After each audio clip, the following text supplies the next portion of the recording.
Imagine, por um instante, outra versão sua. Ela existe agora, talvez em um mundo quase idêntico a este, com o mesmo céu, as mesmas ruas, as mesmas lembranças de infância. Mas há uma diferença sutil. Um único pensamento, uma escolha, um desvio mínimo. Talvez aquela versão tenha decidido permanecer em um relacionamento que você encerrou. Talvez tenha seguido um caminho profissional diferente, ou simplesmente tenha respondido sim, em vez de não, em um momento decisivo. Essa ínfima variação, multiplicada por infinitas possibilidades, cria uma tapeçaria interminável de realidades. É isso que a teoria do multiverso sugere, não apenas um universo, mas incontáveis, coexistindo, respirando, colidindo silenciosamente, cada um sustentando uma versão diferente de você. A ideia parece saída de um sonho, mas nasce das bordas mais enigmáticas da física quântica. Segundo algumas interpretações, cada decisão, cada evento, cada flutuação quântica é um ponto de bifurcação, um instante em que o universo se divide. Em uma ramificação, você leu este texto. Em outra, ignorou. Em uma, sobreviveu. Em outra, desapareceu há muito tempo. E assim, o cosmos se fragmenta em espelhos, cada um refletindo uma variação possível do real. No multiverso, o você não é singular. É uma constelação infinita de versões que coexistem, cada uma acreditando ser a única. Isso cria um paradoxo existencial quase insuportável. Se existem infinitos eus, qual deles é o verdadeiro? O que define a sua consciência se cada cópia acredita possuir o mesmo eu? Talvez a noção de individualidade seja apenas um truque da percepção, uma tentativa desesperada de organizar o caos de infinitas possibilidades dentro de um único ponto de vista. A mente humana resiste a essa ideia. Fomos moldados para buscar centro, unidade, continuidade. Mas o multiverso dissolve essas fronteiras. O eu deixa de ser uma linha e se transforma em uma nuvem, uma névoa de existências sobrepostas. O que chamamos de livre-arbítrio talvez não passe de uma ilusão local, restrita a uma fatia minúscula da totalidade. Porque se todas as escolhas possíveis já foram tomadas em algum lugar, então cada decisão é apenas uma ramificação inevitável dentro de uma estrutura que já contém tudo. E ainda assim, a consciência insiste em se perguntar: mas e eu? Eu aqui, lendo isso, sentindo o tempo escorrer entre os dedos, sou real? Sim, você é, mas não é o único. Há outro você agora, neste mesmo instante, duvidando das mesmas palavras. E outro que não chegou até aqui. Outro que esqueceu quem era. E outro que nunca nasceu. Todos existem, dissolvidos no mesmo oceano quântico.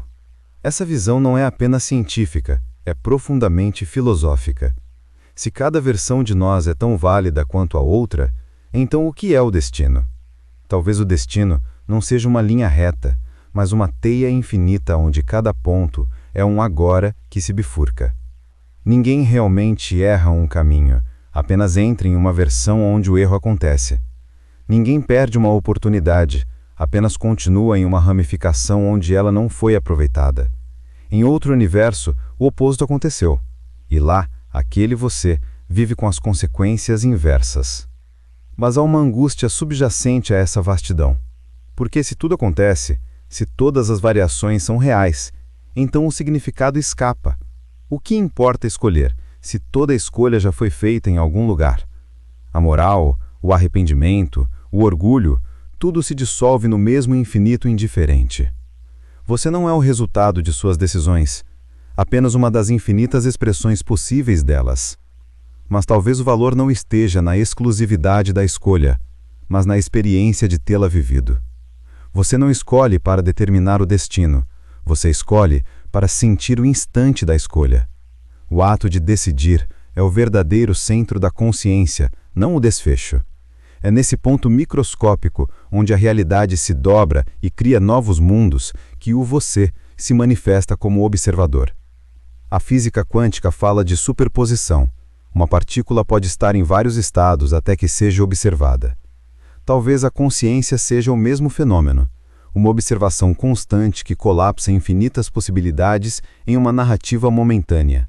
Cada instante em que você diz "eu sou" é o colapso de milhões de versões possíveis, convergindo por um breve segundo antes de se fragmentarem novamente. Então quem é o você verdadeiro? Talvez nenhum. Ou talvez todos. O você não é uma entidade fixa atravessando realidades. É o próprio processo de atravessar. É o movimento, o fluxo, a vibração que costura universos paralelos. Sua identidade não é algo que você possui, mas algo que acontece enquanto o infinito se observa a si mesmo.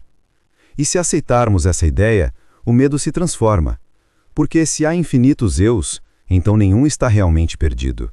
Cada sonho que você abandonou, cada vida que não viveu, ainda pulsa em algum lugar. Você está lá, vivendo o que aqui ficou apenas no pensamento.